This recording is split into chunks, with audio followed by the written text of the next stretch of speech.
want to end by introducing somebody very special who will speak next, and that is Hannah Komai.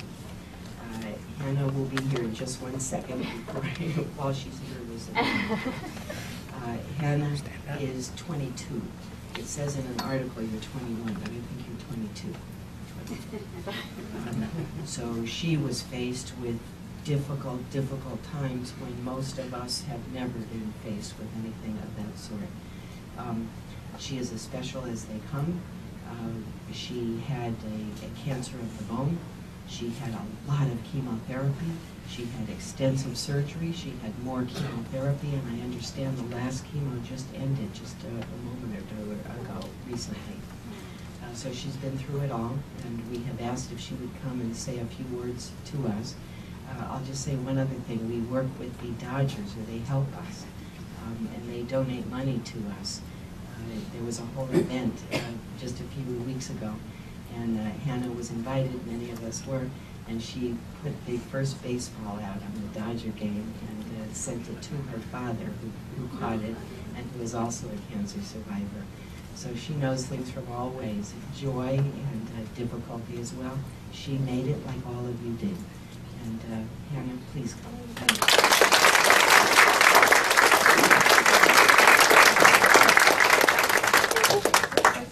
you. I'm going to share a little story of hope with you. My life before cancer was that of most ordinary 20-year-olds. I was living in Washington, pursuing a degree in physical therapy. I worked 30 hours a week and went to school full-time. I was gaining independence and loving every minute of it. My life was driven on gaining complete independence and heading towards my goal in getting a doctoral degree in physical therapy. My normal life was put on pause when I received word that I would have to begin fighting for my life. I was diagnosed with osteosarcoma, a childhood bone cancer. I would need to undergo months of chemotherapy and have a major surgery, removing 6 inches of my femur, my entire knee, and a few inches of tibia, the bone in my lower leg. My biggest fear I faced was not being able to complete my goals and leaving my life unfinished. I always wanted to be something and make something of myself. My orthopedist is the one who initially sent me to City of Hope. I knew what City of Hope was because my dad was treated there for prostate cancer. And before that, because of all the billboards surrounding the freeways. My initial thoughts were, what? Cancer? Not me, they must be mistaken. I then entered into a life of doctor's appointments, blood work, and scans. I first met my orthopedic surgeon, Dr. Famino, and was instantly intimidated by him. I soon learned that he was a big teddy bear. He just had to break through his hard exterior. I then met my primary oncologist, Dr. Sato. She is amazing. I look up to her and her work and dedication to her job.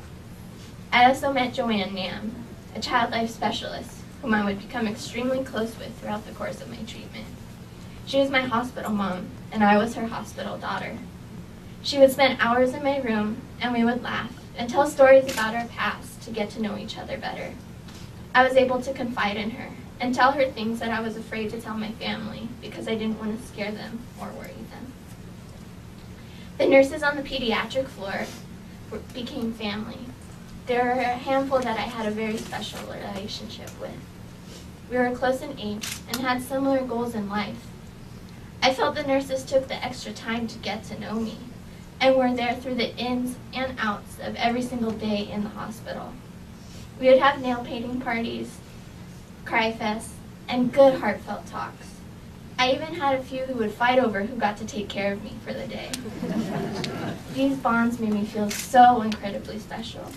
I wasn't just another person to them. I was a friend that they nursed back to health.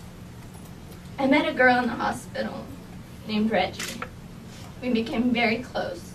We shared the same cancer, the same doctor's appointments, and the same chemo schedule. We spent all of our time together in the hospital. She was crafty and always had new ideas for things she was going to create. Whether it was a pillowcase, a painting, or a nail polish design, she always made it happen. We would work on crafts and watch the show Modern Family together. Reggie and I were hospital sisters. Nurses oftentimes had to double take to make sure that they were talking to the right patient. We were both bald, freckled, and had light-colored eyes. We had the same sense of humor, the same silly laugh.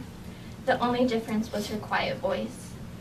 Reggie was so soft-spoken, but would always say the most profound things.